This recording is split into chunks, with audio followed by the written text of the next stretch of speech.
बिस्मिल्लाहिर्रहमानिर्रहीम। अस्सलाम वालेकुम नाज़रीन, मैं अहमद फ़वाद हूँ और आप मेरा यूट्यूब चैनल देख रहे हैं। अहम ख़बरों, तज़िये और तबसरे के साथ आज के व्लॉग में आपकी खिदमत में हाजिर हुआ हूँ। 3 बड़ी ख़बरें हैं, ब्रेकिंग न्यूज़ है जो आपके साथ शेयर करनी है। सबसे पहले तो शेर अफजल मरवत साहब जो हैं वो पाकिस्तान तहरीक इंसाफ के इमरान खान साहब के हक़ में जो गेम है वो पलट रहे हैं। बाजोड़ में क्या माहौल बन चुका है, इस वक्त कन्वेंशन जलसे में तब्दील हो चुका है। और ये जो शेर अफजल मरवत ने सिलसिला शुरू किया है ये सिर्फ केपी तक ही महदूद नहीं रहेगा बल्कि पंजाब और बलूचिस्तान में भी इसका आगाज़ कर दिया गया है। कुछ अहम तरीन तफसीलात इस हवाले से आपके साथ में शेयर करूँगा कि कैसे कप्तान का ये जो खिलाड़ी है बाजी इस वक्त पलट रहा है। दूसरे नंबर पर नाज़रीन, सुप्रीम कोर्ट ऑफ पाकिस्तान से बड़ी खबर है। फ़ौजी अदालतों की बहाली के हवाले से चीफ जस्टिस कादी फ़ाइज़ ईसा क्या हाथ खड़े कर दिए हैं। कुछ अहम तरीन तफसीलात, एक्सक्लूसिव तफसीलात आपके साथ शेयर करेंगे। और आखिर में नवाज़ शरीफ के एक जाहिलाना बयान के हवाले से भी कुछ तफसीलात आपके साथ शेयर करेंगे कि इस वक्त जो फ्रस्ट्रेशन का आलम है वो किस हद तक बढ़ चुका है कि बजाय इसके कि आप अपना कोई नज़रिया या बयानिया पेश करें, आप इमरान खान के पीछे लगे हुए हैं। जो कुछ इमरान खान करता है वो लेफ़्ट जाता है तो आप लेफ़्ट चले जाते हैं, वो राइट जाता है तो वो आप राइट चले जाते हैं। अपना कोई आपके पास बयानिया नहीं है। नवाज़ शरीफ के हवाले से आज एक नाकाम कोशिश की गई, इस पर भी कुछ अहम तरीन तफसीलात हैं वो भी आपके साथ शेयर करेंगे। सबसे पहले तो नाज़रीन जो खबर है और बड़ी खबर है वो है सुप्रीम कोर्ट ऑफ पाकिस्तान से फ़ौजी अदालतों की बहाली के हवाले से जो केस है, जो इंट्रा कोर्ट अपील थी, इसे समाअत के लिए मुकर्रर कर लिया गया है। और 13 तारीख को यानी कि 13 दिसंबर को 6 रुकनी ये लार्जर बेंच होगा जो कि इस केस की जो समाअत है, इंट्रा कोर्ट अपील की जो समाअत है वो करेगा।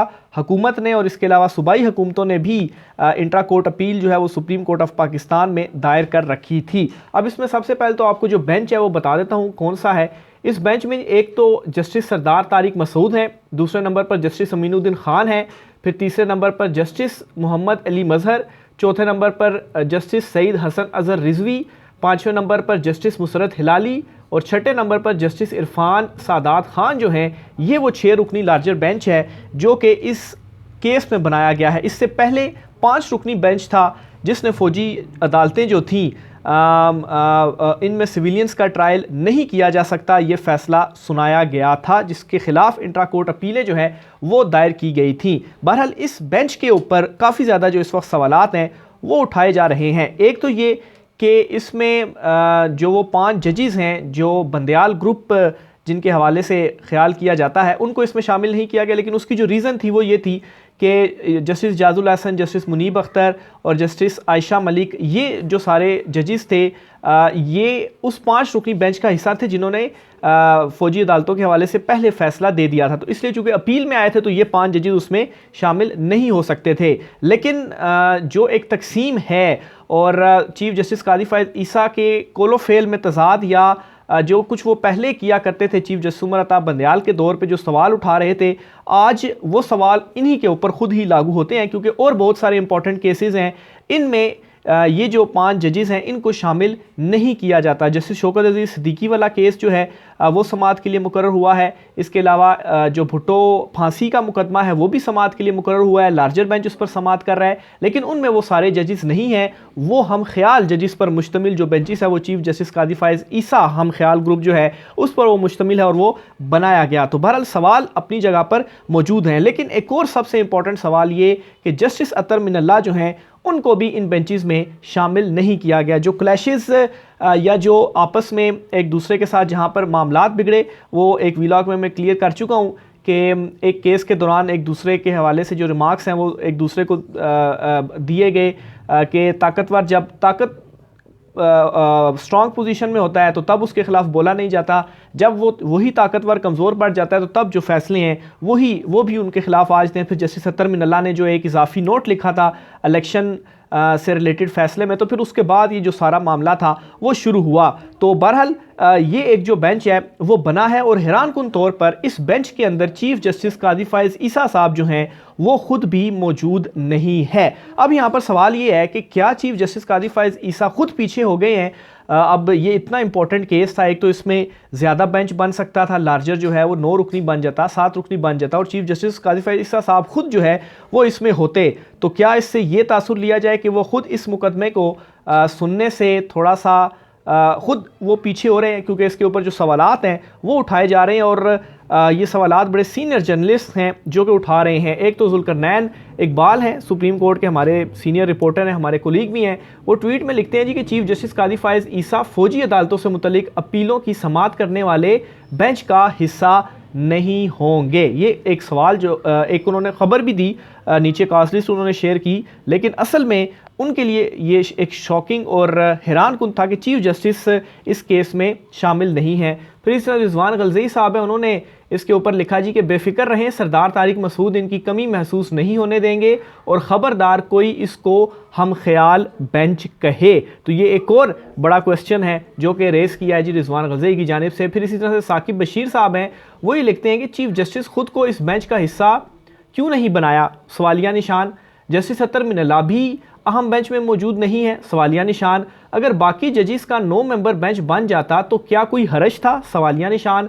मंतक समझ नहीं आई, इतना अहम मामला और जजिस इस बेंच में मौजूद ही नहीं। तो ये सवालात उठाए जा रहे हैं चीफ जस्टिस कादी फायज़ ईसा साहब के हवाले से। तो बहरहाल इस पर कुछ जो कानूनी माहिरीन हैं उनका ये भी मानना है कि अब ये जो 6 रुकनी बेंच बन गया है, ये हो सकता है कि वो जो कानून है फ़ौजी अदालतों वाला इसे रीस्टोर कर दे और ये कह दे कि फ़ौजी अदालतों में सिविलियंस का ट्रायल हो सकता है। लेकिन जो मौजूदा इस वक्त 103 मुल्ज़िमान हैं, इन मुल्ज़िमान के हवाले से कह दे कि इनका कि आप जो ट्रायल है वो फ़ौजी अदालतों में नहीं कर सकते। तो ये एक प्रिडिक्शन है जो कि मेरी समझ में भी कुछ इसी तरह से चीज़ें आई और फिर जो कानूनी माहिरीन हैं उनका भी यही मानना है कि इस तरह का कोई जो फ़ैसला है वो आ सकता है। बहरहाल 13 दिसंबर को इसकी समाअत है, इस हवाले से भी जब होगी तो आपको मज़ीद चीज़ें शेयर करेंगे।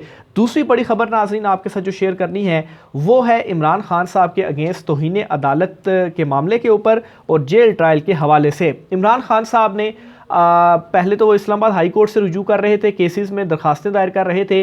अब इमरान खान साहब ने लाहौर हाई कोर्ट का जो रुख है वो कर लिया है और लाहौर हाई कोर्ट से जो उम्मीदें हैं वो बांध ली हैं और अब इमरान खान साहब अपनी जो दरखास्तें हैं वो लाहौर हाई कोर्ट में लेकर जा रहे हैं। अब ये बड़ा अहम मामला था, एक तो तौहीन अदालत की कार्रवाई और जेल ट्रायल, क्योंकि इलेक्शन कमीशन ऑफ पाकिस्तान ने भी अब ये फैसला किया है कि वो इमरान खान साहब के ख़िलाफ़ जो तौहीन इलेक्शन कमीशन का मैटर है वो अडयाला जेल जाकर सुनेंगे, वहाँ पर फ़र्द जुर्म आयद करेंगे और एक किस्म की वो भी जेल ट्रायल होगा। तो इस मामले को इमरान खान साहब ने चैलेंज कर दिया है लाहौर हाई कोर्ट में। इलेक्शन कमीशन अदालत नहीं, इलेक्शन कमीशन ने जेल ट्रायल का फ़ैसला किया है जो गैर कानूनी है। Lahore high court election commission का जेल ट्रायल करने का फ़ैसला कालादम दे। तो इमरान खान साहब पहले तो हाई कोर्ट से रुजू कर रहे थे, बार बार अदम एतमाद का इजहार भी किया चीफ जस्टिस आमिर फ़ारूक साहब के ऊपर, लेकिन इसके बावजूद भी मुकदमे चीफ जस्टिस आमिर फ़ारूक साहब अपने पास ही लगाते रहे। फिर उसके बाद ये भी देखने में आया जी, बल्कि ये चीज़ भी साबित हुई कि जब उन्हीं का जो फ़ैसला था वो उसी हाई कोर्ट के 2 रुकनी बेंच ने पूरे का पूरा कलअदम करार दे दिया, ट्रायल ही उड़ाकर रख दिया और उससे पता चला कि वो जो फ़ैसला पहले आया था वो कानून के मुताबिक नहीं था, वो गैर कानूनी था, इस वजह से उसको उड़ा दिया गया। तो बहरहाल अब इमरान खान साहब ने रुजू किया है हाई कोर्ट से। ये अहम दरख्वास्त है जो इमरान खान साहब की जानिब से दायर की गई है और ये लेटेस्ट डेवलपमेंट सामने आई है इमरान खान साहब के मुकदमात के हवाले से। बाजोड़ में कन्वेंशन इस वक्त जारी है और शेर अफजल मरवत साहब जो हैं वो इस की सरबराही कर रहे हैं। कल से लेकर अभी तक इमरान खान साहब की जो खिलाड़ी हैं शेर अफजल मरवत साहब माफ़ कीजिएगा, जो पाकिस्तान तहरीक इंसाफ में एक आप कहें कि एक नई रूह डाल दी है शेर अफजल मरवत साहब ने, क्योंकि जिस तरीके से ये मुतहरिक हुए हैं कोई पाकिस्तान तहरीक इंसाफ का दूसरा लीडर या वो लोग जो इस वक्त जेलों में नहीं हैं, वैसे तो आलमोस्ट सफाया ही कर दिया गया पाकिस्तान तहरीक इंसाफ में। अगर कोई छोटा मोटा नाम भी था तो उसको भी साइडलाइन या तो प्रेस कॉन्फ्रेंस कर दी, पीटीआई उसने छोड़ दी, लेकिन शेर अफजल मरवत जो हैं इन्होंने आवाज़ बुलंद की है। अटैम्प्ट्स भी हुई कि इनको गिरफ़्तार कर लिया जाए लेकिन उसमें नाकामी हुई। तो बाजोड़ में अभी की इतलात के मुताबिक वो पहुंच गए हैं जी कन्वेंशन के अंदर और ये कन्वेंशन अब जलसे में तब्दील हो चुका है और जो वहाँ पर क्राउड है वो सिर्फ क्राउड नहीं है, सिर्फ हजूम नहीं है, बल्कि वो एक चार्ज्ड क्राउड है और पुलिस रोकने की कोशिश कर रही है, लेकिन इसके बावजूद भी ये क्राउड रुक नहीं रहा। तो अब ये मामला सिर्फ केपी तक महदूद नहीं रहेगा, बल्कि ये शेर अफजल मरवत की जानिब से कहा गया जी कि अब ये आगे भी बढ़ाया जाएगा कन्वेंशंस का सिलसिला।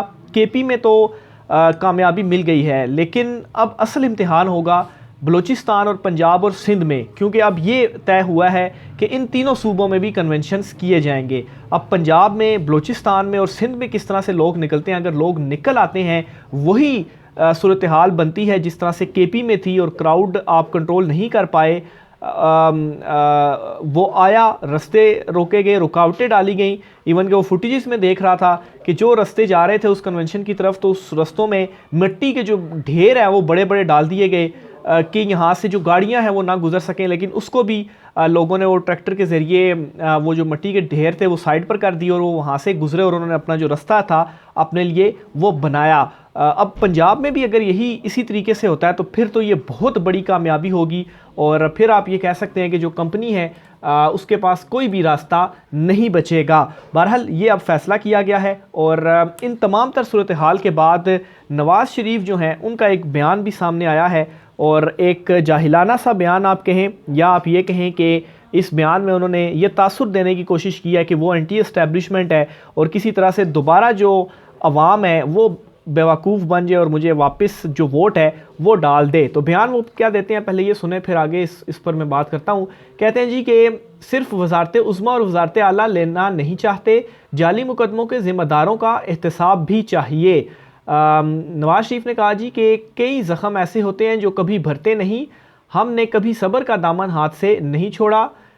एक खलंडरे को लाया गया, इसे रियासत मदीना के बारे में कुछ पता ही नहीं था और इन्होंने नहीं था तो इन्हें चाहिए था कि चुप रहते। एक खलंडरा मुसल्लत किया गया जिसे मायशत और माशरे का कुछ पता ही नहीं था, तुम्हें जेल में डालूंगा, तुम्हारा ये हशर कर दूंगा, कहने वाले आज खुद किधर हैं। वो तो जेल में और डट के खड़े भी हुए हैं, लेकिन आप भाग गए थे डील करके लंदन और फिर डील करके वापस आ गए हैं। इसके अलावा जी वो कहते हैं कि हमारी कोशिश है कि पाकिस्तान को इस गर्दाब से बाहर निकाला जाए, मुल्क के लिए कुछ करने की नीयत लेकर मैदान में आए हैं, सियासत के मैदान में जोश व जज्बे के साथ एक प्रोग्राम लेकर आए हैं। अच्छा, ये आप कह रहे हैं जी कि प्रोग्राम लेकर आए हैं, कौन सा प्रोग्राम है कोई पता नहीं है, क्योंकि अभी तक इनकी जो सारी पॉलिटिक्स है वो इमरान खान के लेफ़्ट राइट है, जो कुछ इमरान खान कर रहा है उसी के पीछे ये जा रहे हैं। हालांकि अगर आप इतने ही लीडर हैं तो आप अपना एक कोई नज़रिया, एक अपना बयानिया, एक अपना प्रोग्राम लेकर आएँ। और ये प्रोग्राम इनका उसी तरह से है जिस तरह से पार्लियामेंट में खड़े होकर इन्होंने कहा था जी कि हुजूर ये हैं वो ज़राए, और उसके बाद वो ज़राए कोई भी नहीं निकले। इसी तरीके से ये प्रोग्राम की भी बात कर रहे हैं और वो प्रोग्राम असल में कोई नहीं है, नहीं तो इतने टाइम में कुछ ना कुछ ये कह देते। अच्छा, कहते हैं जी कि 190 मिलियन पाउंड वाला केस तारीख का सबसे बड़ा केस है, इतनी बड़ी हेरा फेरी और डाका मारा गया, तुम 60 अरब रुपये खा जाओगे तो महंगाई कैसे रुकेगी।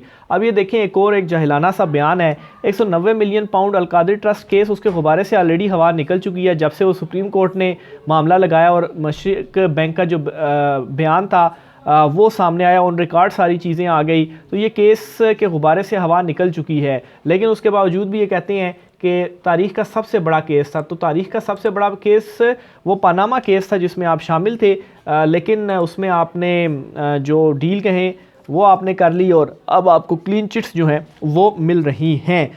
ये नाज़रीन आज की कुछ अहम तरीन तफसीलात थी।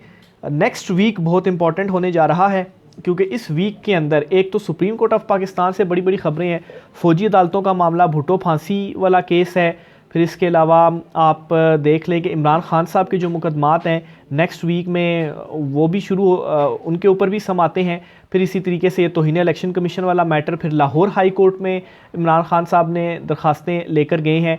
तो ये नेक्स्ट 5 दिनों के अंदर ही सारा कुछ होने जा रहा है। फिर इसके अलावा अगले जो 5 दिन इस वजह से भी इम्पॉर्टेंट है कि जो इलेक्शन शेड्यूल है वो भी इन्हीं 5 दिनों के अंदर आएगा, क्योंकि आज जो तारीख़ है वो है 9 तारीख़ और आज सैटरडे का दिन है। तो 10 तारीख़ हो गई संडे, उसके बाद मंडे, एक मिनट इधर से कैलेंडर ही निकाल लेता हूँ, तो फ्राइडे तक जो तारीख़ बनती है वो बनती है 15। अगर आप 54 डेज़ को काउंट करें, क्योंकि 8 फरवरी को इलेक्शंस हैं, तो 15 तारीख़ से पहले तक जो इलेक्शन शेड्यूल है वो आ जाना चाहिए। तो ये जो नेक्स्ट वीक है ये इस हवाले से भी बहुत ज़्यादा इंपॉर्टेंट है कि election commission of Pakistan election schedule की अनाउंसमेंट करेगा और फिर उसके बाद जो इलेक्शन का एक माहौल है वो बनेगा। लेकिन फ़िलहाल तो जो ताकतवर हैं वो फ्रस्ट्रेशन का वहाँ पर आलम इसलिए भी है कि इमरान खान साहब डटे हुए हैं और हर हरबा अपनाने के बावजूद भी नाकामी का सामना करना पड़ रहा है। राय का इज़हार कीजिएगा। आज की व्लॉग से इतना ही, मुझे इजाज़त दीजिए। अल्लाह हाफ़िज़।